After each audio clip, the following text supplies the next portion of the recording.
안녕하십니까. 길버드 아카데미 영어과의 봉우리입니다. 제가 맡은 이번 문제는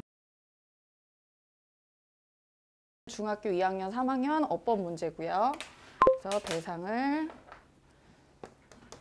중2, 3학년 80점 이상으로 잡고 설명드리겠습니다. 우선 글을 한번 이제 처음부터 읽어봐서 주제가 뭔지, 토픽이 뭐고 주제 문장이 뭔지를 살펴봐야겠죠. 그러면 처음에 이렇게 괄호로 묶어서 분사구문이 꾸며주는 주어. 큰 도시를 방문하는 사람들은 종종 놀랍니다. 그래서 한번 끊고 언제 놀라냐면 이제 낯선 사람들끼리 서로 공공장소에서 말을 하지 않을 때 놀란다입니다. 그래서 왜 이제 사람들끼리 말을 하지 않지? 그러면서 뒤에 계속 부정적으로 그들은 컴플레인 한다. 불만을 표한다. 도시 사람들은 되게 루드해. 되게 뭐 예의가 없어. 불친절해. 그리고 또 blame. 이 시츄에이션이 되게 부정어가 나오죠. 계속 이런 상황들을 되게 비난하죠. 이거 다 전자기기, 스마트폰 같은 모바일 전자기기 때문이야 라고 하는데 계속 이렇게 글이 흘러가는 게 아니라 여기서 however가 나오면서 글의 내용이 반전이 되죠. 근데 however, 그러나 사회학자가 말하기를 이런 것을 보지 않는다. 뭐로? 문제로 전혀 보지 않는데요. 그러면서 이제 이런 행동들, 사람들이 말 안 하고 루드하게 볼 수도 있고 이런 행동이 나쁘지 않다. 그러면서 정의를 딱 내려주죠. 이거를 어떤 상황이라고? civil inattention이라고 말을 하죠. 이게 이제 시민들이 attention이 우리가 attention 할 때 그 주의 집중이잖아요. 그러니까 이 사람들이 이제 그러니까 사람들에게 무관심한 거예요. 관심을 쏟지 않는 거죠. 서로에게. 그리고 이것은 오히려 사회에서 되게 중요한 사회적인 역할을 한다라고 얘기하고 어떤 역할을 하는지 뒤에서 쭉 이제 설명을 해줘요. 그러면서 오히려 이렇게 관심을 보이지 않는 것이 더 오히려 예의가 바르거나 다른 사람한테 위협이 되지 않는다. 또는 sense of privacy. 이게 사생활 존중 측면으로 가는구나. 그리고 그래서 뒤에서 나오죠. comfortable distance라고 해서 편안한 거리감을 유지하는 거다. 그러니까 이게 이 무관심이라는 게 뭐 루드하다 그런 측면이 아니라 대도시에서의 어떤 privacy, 그 다음에 사회적 안전거리 확보 이런 측면에서 이것은 되게 important, 그러니까 중요한 사회적 역할을 한다가 주제가 되겠습니다. 그래서 이제 A 패시지에 이제 체크 포인트를 들어갈 텐데요. 우선 주제는 그런 시민들의 어떤 무관심의 사회적 역할에 대해서 얘기를 하고 있습니다. 그리고 두 번째 체크포인트 들어가면 사실 사람들은 하고 사람들을 이제 뒤에서 꾸며주죠. 이런 시민의 무관심과 그러니까 대도시에서 시민들이 서로 관심을 보이지 않는 것을 그런 행동을 보이지 않는 사람들은 여겨질 것입니다. 이상하거나 낯설거나 아니면 좀 거슬리다, 짜증나게 느껴질 수도 있다는데 여기선 이 사람들이 이런 civil inattention을 보이지 않는 사람들이 다른 사람에게 이러한 감정을 유발시키는 거기 때문에 여기서는 annoyed를 annoying, ing형 분사로 이제 바꾸겠습니다. 그 다음에 이제 B 지문 넘어갈게요. 자, 이건 스토리더라고요. 그래서 마크라는 아이가 이제 엄마랑 같이 이제 의사를 만나러 갔는데 자기가 가는 의사가 아니라 이 닥터 프랭크라는 자기 의사가 지금 휴가를 가가지고 다른 의사한테 갔더니 이제 그 의사가 이제 감기약 처방하는 데 있어서 엄마랑 나눈 얘기들의 내용이 이제 정보가 나오고 있고요.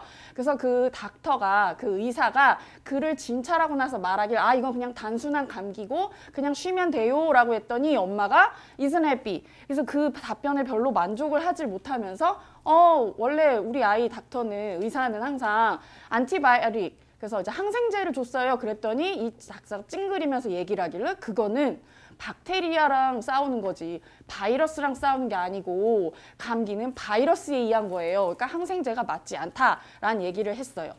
그리고 나서 결국은 그냥 별로 그러면 항생제를 주는 것이 도와주진 않지만 그게 그 아이한테 해를 끼치도 않으면 그냥 이거를 처방해 주세요라고 하니까 이제 의사가 해를 끼칠 수도 있어요. 왜냐, 이 항생제라는 것은 박테리아랑 싸워주는 무기 같은 건데 이게 자꾸 들어오면 이제 몸에서는 얘를 싸워야 되는 상대라고 생각을 해서 결국은 나중에 진짜 얘가 역할을 해야 될 때 그 역할을 하지 못할 수 있다. 그러면서 이제 항생제에 대한 올바른 이제 감기 처방, 항생제가 감기 처방에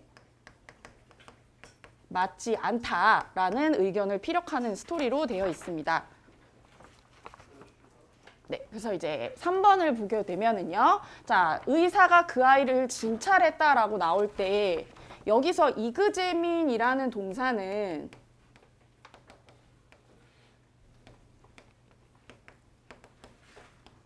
자, 전치사가 필요할까요? 혹시 아시는 분? 이 단어의 성질이, 이 동사의 성질이 뭔지 아시는 분 있나요? 얘는 완전 타동사로 오브가 필요하지 않게 됩니다. 그래서 그냥 그를 진찰했다, 검사했다, examines him으로 가야 되고요. 자, 2번 같은 경우는 이거는 이제 분사에서 pp랑 ing 이제 감정을 주는 쪽이 ing를 쓰고 그런 감정이 들게 하는 사람이 이제 ed를 쓴다라는 굉장히 ing와 pp 분사형을 구별하는 문제로 중학교에서 많이 나오는 문제거든요. 그래서 지금 이거는 이런 무관심한 그런 행동을 하지 않는 사람들이 다른 사람에게 약간 거북함을 주는 감정을 주는 쪽이기 때문에 어노이드가 아니라 어노잉 ing로 돼서 결국 그런 사람들을 보는 우리가 어노이드 되는 거겠죠. 자, 그리고 이제 B의 3번 같은 경우도 하는 자, 이그제민이라는 동사 말고도 사실은 뒤에 전치사를 붙이지 않는 완전 타동사가 많은데 아이들이 굉장히 많이 헷갈려 하죠. 그래서 뭐 여기 같은 경우도 오브를 지워서 그냥 그를 진단했다, 조사했다. 그래서 이런 이그제민 같은 경우는 뒤에 전치사를 데려오지 않는데 이런 비슷한 종류의 완전 그 타동사들이 있거든요. 그래서 뭐 엔터라든지 엔터도 애들이 자꾸 어디에 들어간다라고 생각해서 뒤에 막 인투를 붙이는데 인투 붙이면 안 되잖아요. 그리고 이제 디스커스 같은 경우도 디스커스 어바웃 많이 쓰는 경우가 있어요. 뭐뭐에 대해서 토론한다라고 생각하고 근데 여기서도 어바웃을 안 쓰죠. 그래서 이런 동사의 종류들을 같이 한번 짚어주는 것도 이제 좋을 것 같습니다. 그래서 출제율하고 난이도 한번 체크해 볼게요. 그리고 분사 같은 경우는 사실 되게 자주 나오거든요. 되게 쉬운 것 같으면서도 ing, pp 구별하는 건 자주 나와서 요거는 4 정도로 잡았고요. 난이도는 사실 한번 이 감정을 주는 대상, 받는 대상만 확실히 익히면 별로 어렵지 않다고 생각해서 3 정도로 봤습니다. 그리고 이제 완전 타동사 같은 경우 전치사만 묻는 문제는 사실 그렇게 많이 나오지 않는다고 생각을 해요. 근데 아이들 자체는 이 전치사를 끌고 오느냐 안 끌고 오느냐 이 동사를 되게 헷갈려 하기 때문에 난이도는 3.5 정도로 잡았습니다. 일단 떠시는 건가요? 긴장하세요? 네, 긴장합니다. 티가 잘 안 나요. 그래요? 네, 티 안 납니다. 잘 안 나는데 일단 말씀 좀 드릴게요. 리딩할 때 속도를 생각해서 그러신지 조금 러프하게 하시긴 하셨거든요. 그런데 저희가 주제문을 잡아야 되잖아요. 근데 주제문을 잡을 때 분명히 말씀하셨지만 뭐 키워드라든지 나와 있는 핵심 문장들이 있을 거란 말이죠. 근데 그런 문장들은 좀 정확하게 잡고 정확하게 리딩해서 제목을 좀 가져가 주시는 게 그게 좋거든요. 그래서 그렇게 리딩 좀 해주시면 좋을 것 같고 판서가 조금은 더 연습이 좀 필요할 것 같습니다. 조금 더 깔끔하게 해주시면 좋을 것 같고 네, 이렇게 제가 3가지는 말씀드리고요. 일단 선생님은 전반적으로 톤이라든지 선생님한테 풍기는 분위기나 그게 기운이 되게 좋아요. 네, 밝고 이래서 좋아서 아이들이 감길 수 있는 아이들이 착착 되게 많이 잘 감길 것 같거든요. 네, 잘 들었습니다. 자, 동물의 전쟁.